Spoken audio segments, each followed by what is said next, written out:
1974.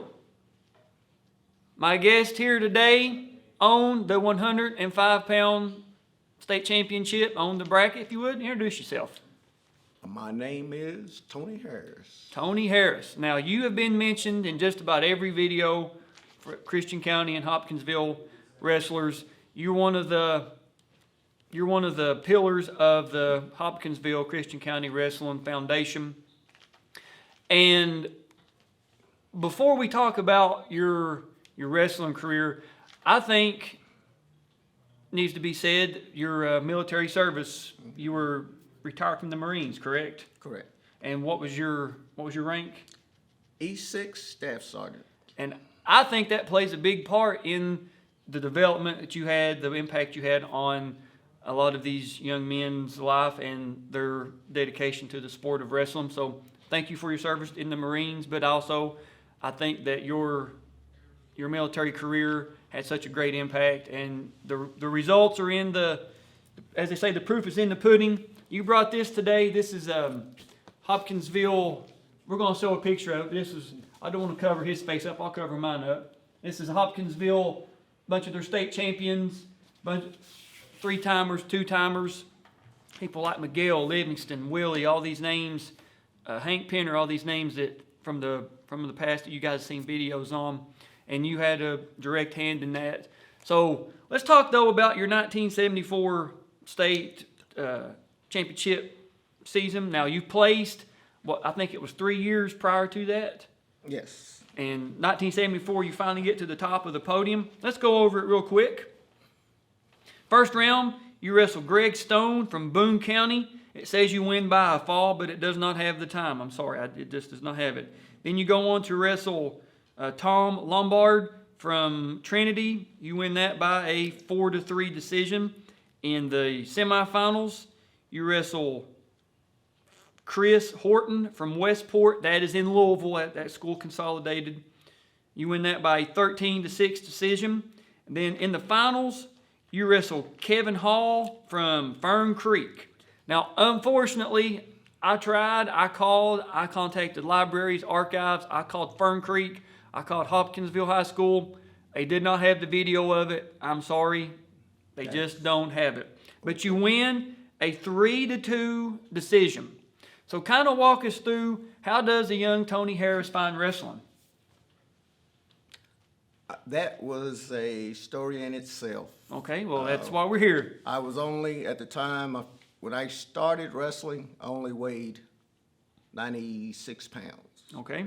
As a 96-pound young one in the hood, you fight or you flight. I decided that it was time to stop fighting, and I decided to fight by joining the wrestling program. I started wrestling at Christian County with Jim Paring as my wrestling coach. I wrestled there and qualified for state that year. It was set up where if you lost your first match, you followed your opponent. I ended up losing 2 matches because he did continue on to the semis. My junior year, my sophomore year, they did the merger here in Christian County. In merging, that sent me to Hopkinsville High School. Okay. When my wrestling coach there was Charlie Lynch. He's a well-known gentleman in the North Hardin area. He's living there right now. I Facebook him, occasionally have conversations with him. I placed 3rd that year behind our 2 state champions. As you were our 1 state champion, it was George Toran at the time. My junior year, I again qualified for state, placed 3rd there. Again, we had 2 champions that year, Kent Parent, who I think Sean Smith talked to you about. He also coached under him. And a gentleman by the name of John Dawson, we call him Winky. They were our 2 state champions that year, which again was my junior year. My senior year, I was undefeated that year. coming in, a little story that I had, and we were talking about weight reduction and so on and so forth. I lived with my mother, but I visited my father who remarried. His mother lived in Henderson. So since I had my driver's license, I used to drive her to Henderson. That was my learning to drive, as you say, road. And we went to visit her on Christmas. That Christmas, we had, we were off for Christmas break, I decided that I wanted to have a little piece of coconut cake and eggnog. Well, when I got back to wrestling, to school, that weekend, which again was the first, we used to have a tournament at Fort Campbell called the Blue Gray Tournament. When I got back that Monday for practice, I was supposed to weigh somewhere between 104, 102 pounds. I weighed 135 pounds. Oh my. So I had as you would say, everybody laughed at me because they said fat patties on my feet and cheeks were swollen up. I was blowed up just like a Pillsbury Doughboy. Like I said, that weekend, that Saturday following, we had the Blue Gray Tournament. Well, it just so happened that it snowed that week, and school was canceled, and the tournament was canceled. They pushed it back a week, I mean. In doing that, I was given an extra week to lose that weight a little bit. We did duels back then. I know now they don't do duels anymore as we do. We wrestled Caldwell. But Caldwell that year had a 112 pounder by the name of James Watkins. He won state that year at 112. I won state at 105. He won it at 112. He was my only loss that year, but again, that was out of weight class. Right. Again, just to throw that little story in there. Following that, and a little background on my career.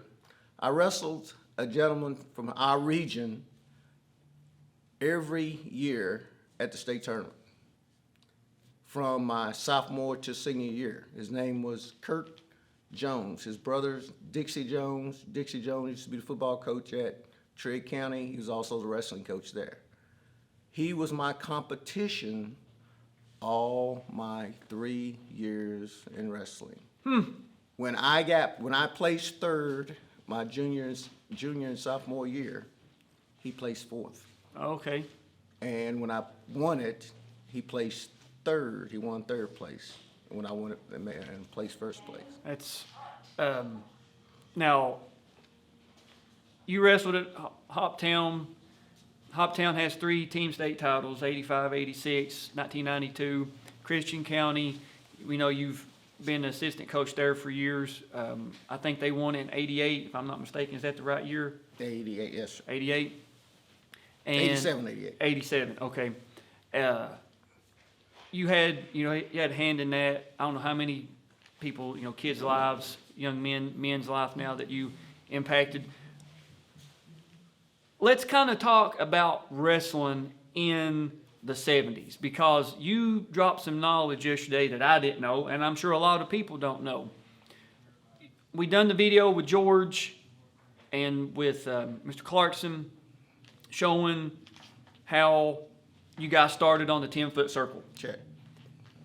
First time I saw that, I couldn't believe it. And a lot of the other referees in the state, we watched several videos, and they couldn't believe that, we used to start on the 10-foot line, which is, so that wasn't just a state tournament thing, that was something that happened all the time, right? I'm saying it was state tournament only because we started on the inner circle with the lines. Okay, with our foot on it. My mind is getting short and whatever, but I don't remember until they went, and that was my first year. They went to the state tournament and did that. I don't remember that. Okay, well, we got some research and some digging to do. Right, and Now- that's just like the riding time. I know the riding time went on, I want to say at least up to until 74. Because that was something else I didn't know. That high school had a riding time, that it was, you had to ride the whole period. Yes, And it was just 1 point, right? yes. Okay, so unlike college, where you can flip it, reverse it, whatever, you had to ride the whole time to get a point. I didn't know that. Any other little quirks about wrestling in the late 60s, early 70s that you can, drop on us? Not thinking or remembering, no. Okay, that's fine. Well, that's all we got with Tony Harris today, pillar of the Hopkinsville Christian County wrestling community. Thank you for being here. Yes, sir. I really appreciate it. Thank you for being Appreciate here being both days. And he's a fixture. Just about any tournament you go to with Christian County, Hopkinsville is going to be there wrestling. I know we've refereed several years together at the middle school state and other tournaments of that nature. So that's all we got. Thank you for your perspective on the 1970s wrestling. And the Christian County Hoptown colors are flying proud on the channel. Had a lot of guys. I think this makes video number 18 or 19 this weekend that we've done so far. Got a few more left to do. We'll see you guys there. Continue down on the playlist. Yes, sir.